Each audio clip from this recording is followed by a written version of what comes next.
Hello, St. George Recipe Group. Thank you so much for being here. I was thinking about how I can do this live with one hand, etc. It would have been very difficult. So what I decided to do is record in phases me cooking this delicious meal. What is it? Well, it's moqueca. Moqueca. I think I pronounced that right. Anyway, it's a Brazilian fish stew. So Father and I were watching this show on Netflix. The name will come to me. I forget it now. But anyway, street food. Something about street food. Anyway, I saw this recipe and I was in love. So I made it a couple months back. So this is the second time I'm making it. So I'm excited to share it with you. Now, one of the things that I do is I get everything in order in my little trays, as you've seen in pictures before, of everything I'll need. And because I need to be organized, that makes sense to me. So that's the first thing I do. So today on lunch, that's exactly what I did. And now it'll be time to cook. But I'm gonna do step by step for you to be able to see. So even though I prepped early and cooking late, it just makes more sense to me to get everything in order before I start cooking. So I hope you enjoy this recipe and we'll talk soon for any questions. God bless. Bye-bye. Okay, so here is what we have as far as fresh items. We have carrots and peppers, green onions, tomatoes, dry onions, jalapeno, we have cilantro, and we have parsley. Also, usually I use sea bass for this, but unfortunately, Big White didn't have sea bass, so this is cod. In addition, of course, lots of garlic. I have my lime, although I usually use fresh, I don't have fresh today. Diced tomatoes with the fresh tomatoes. Cumin, salt and pepper, tomato paste, coconut milk, yes, vegetable broth, and palm oil. Now this is a very interesting item, and what's wonderful is it has a very smoky taste. So when I put that in the pan, I'll let you know and I'll show that to you. And then last but not least, my newest obsession. I saw Gordon Ramsay use this in one of his recipes and I just had to have it. This is smoked paprika, but it smells so wonderful, and I'll show that to you as well when I actually put it into the stew. So I have all my items here, and of course I have my Dutch oven. Now I don't have one of the big Dutch ovens because I can't lift it, so this is just a half-size Dutch oven.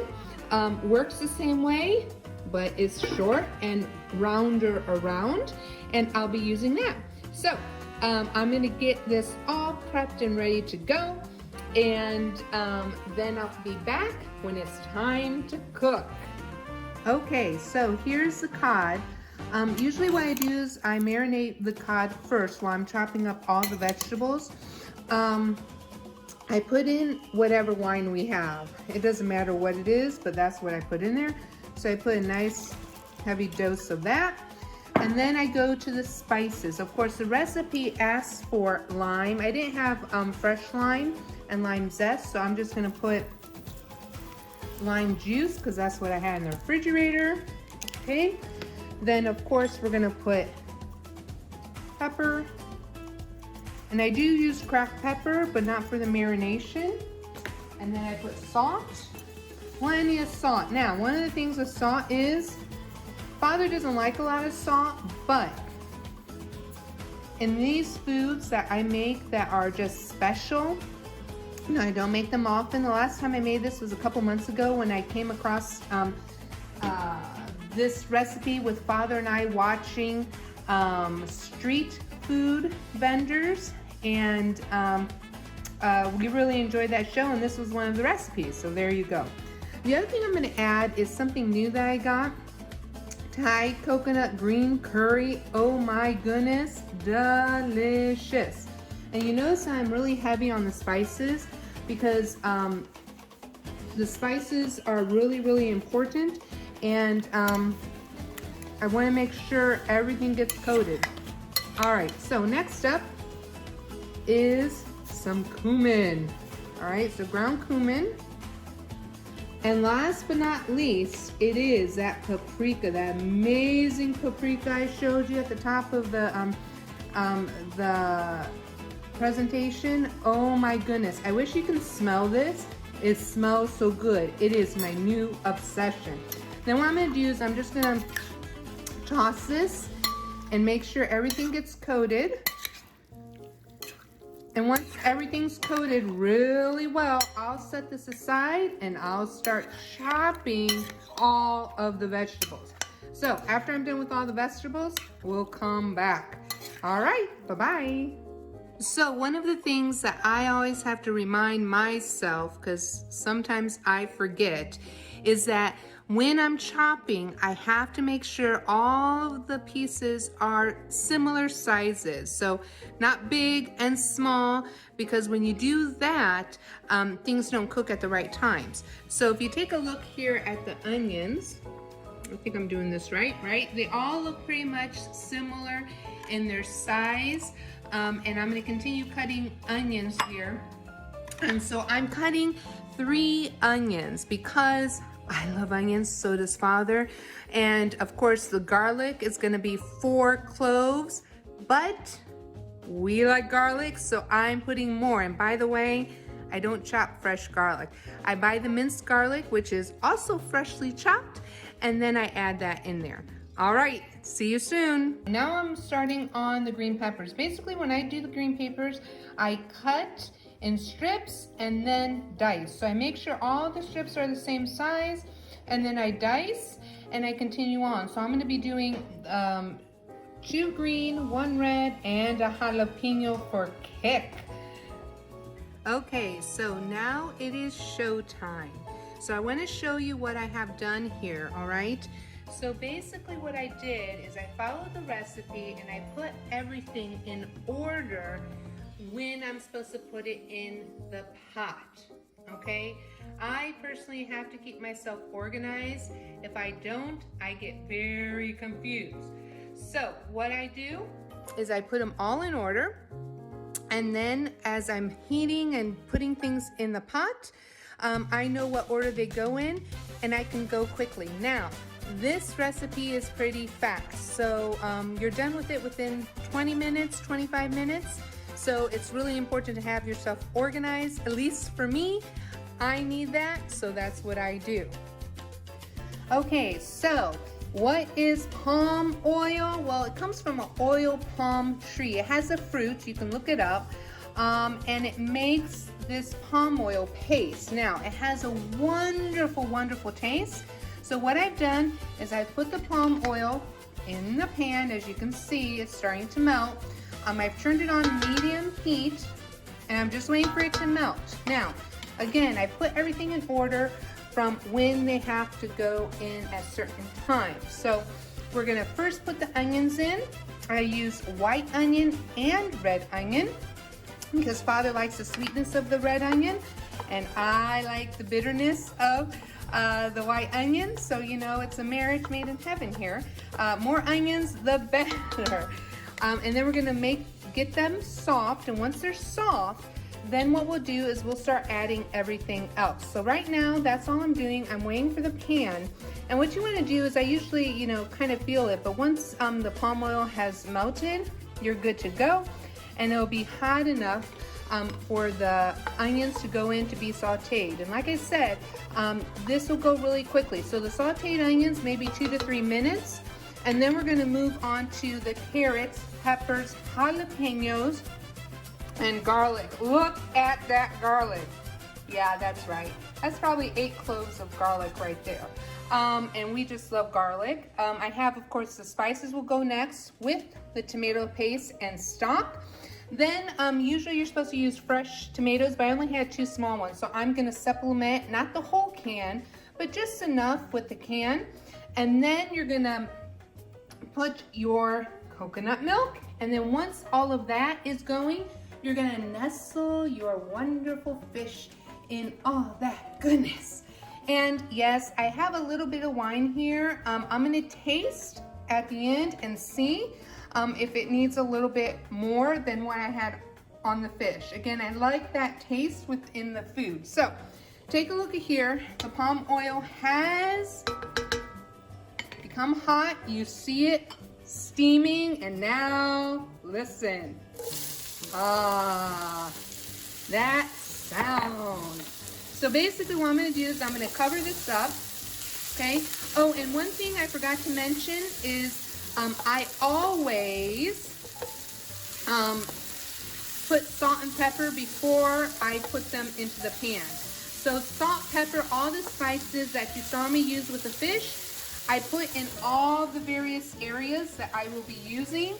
So I salt and pepper everything, not just once. So now we're gonna wait for this to kind of do its magic, and we will be back.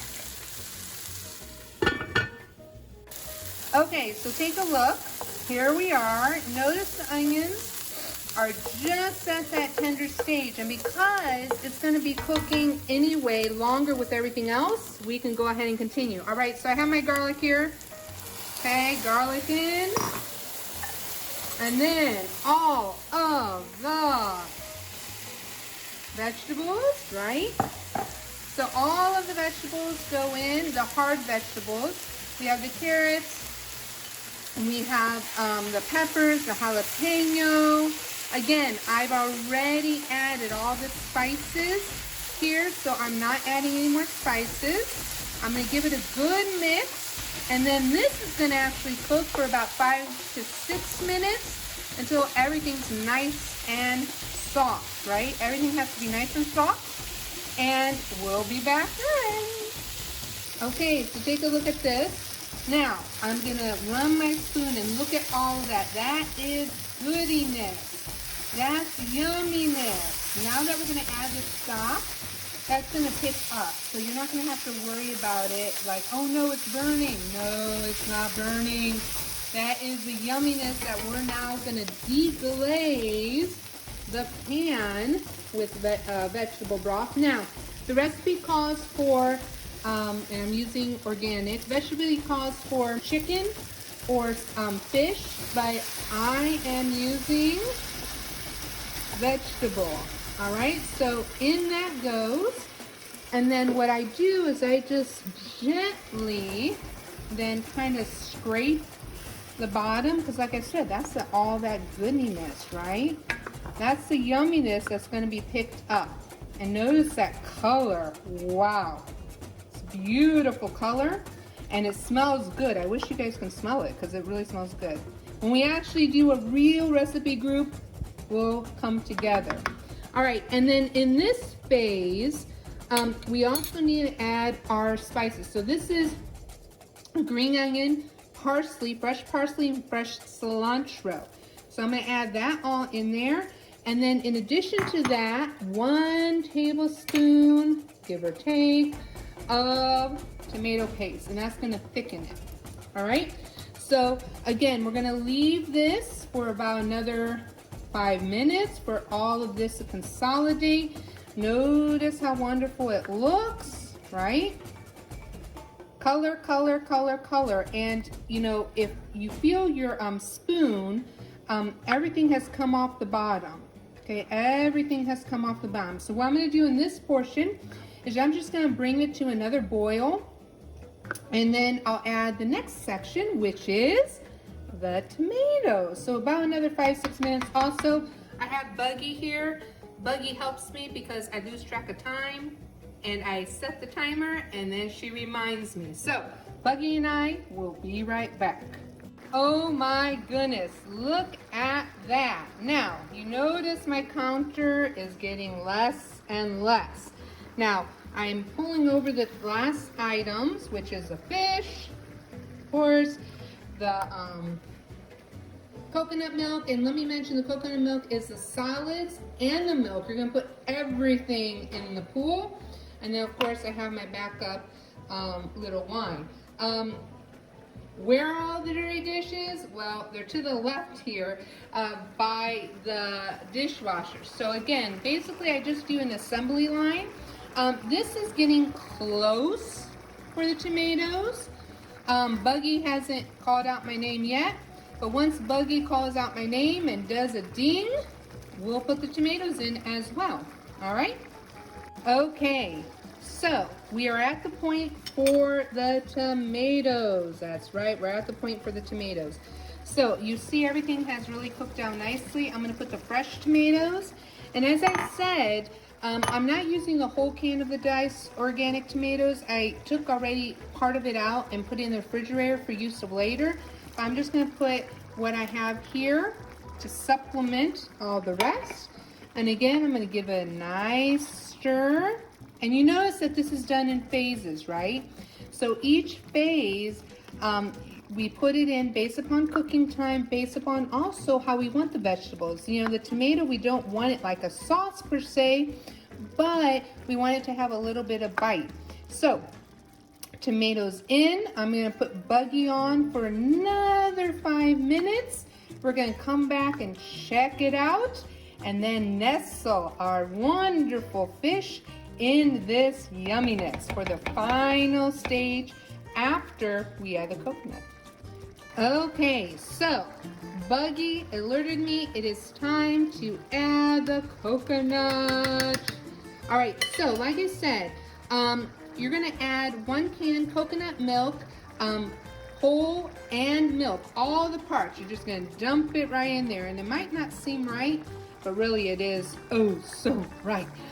While I had you off camera, I went ahead and did taste this, and it did need some salt. So you want to taste it and definitely check it for the salt content. So I definitely put some more salt.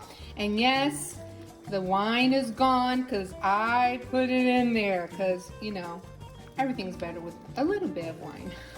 So again, this is going to cook, and there's Buggy. This is going to cook for a little bit longer. I had put it for a couple minutes, but just enough for it to be incorporated and bring to a slow boil. And then we'll nestle, yes, nestle the fish into its bath. So give it a couple more minutes. Once Buggy rings a second time, we should be good to go. Okay, take a look at this.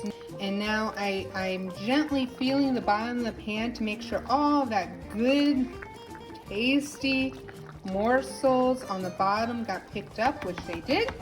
And then I don't use the same ladle for putting the fish in. I don't know. It just makes sense to me. So what you're gonna do is you're gonna just place the fish gently in.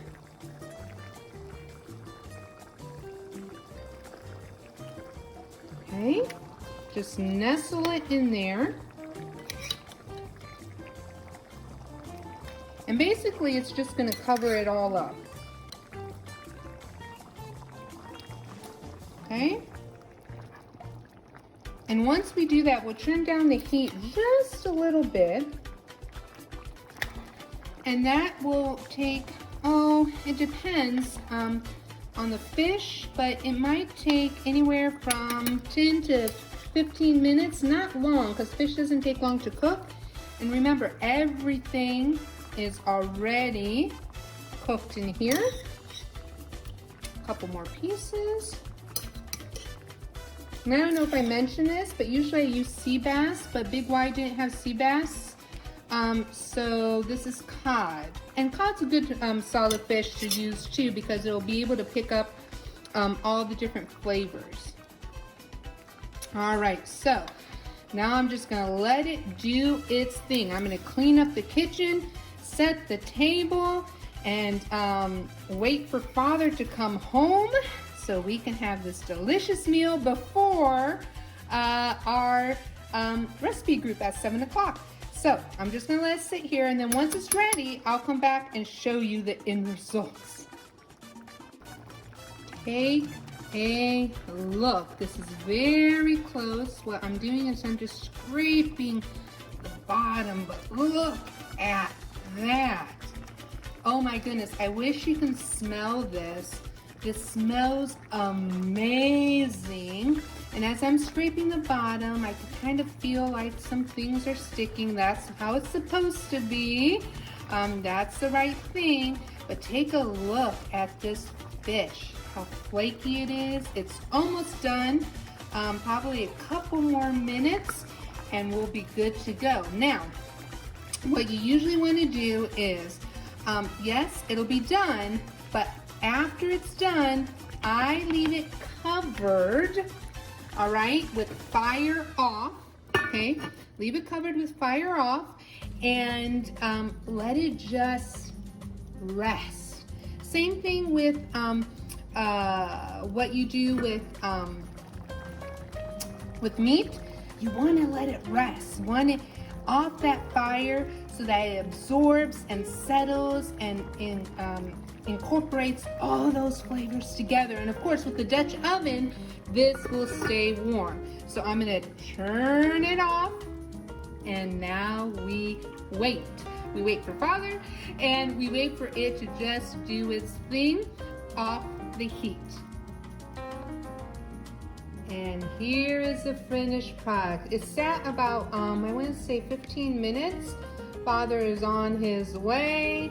We're gonna have dinner together, and then I'll see you guys in the recipe group. Of course, yes, we're splurging today, and we're gonna be dipping bread in this amazing stew. So again, I'm gonna have the recipe for you all, and I will be answering questions. See you soon.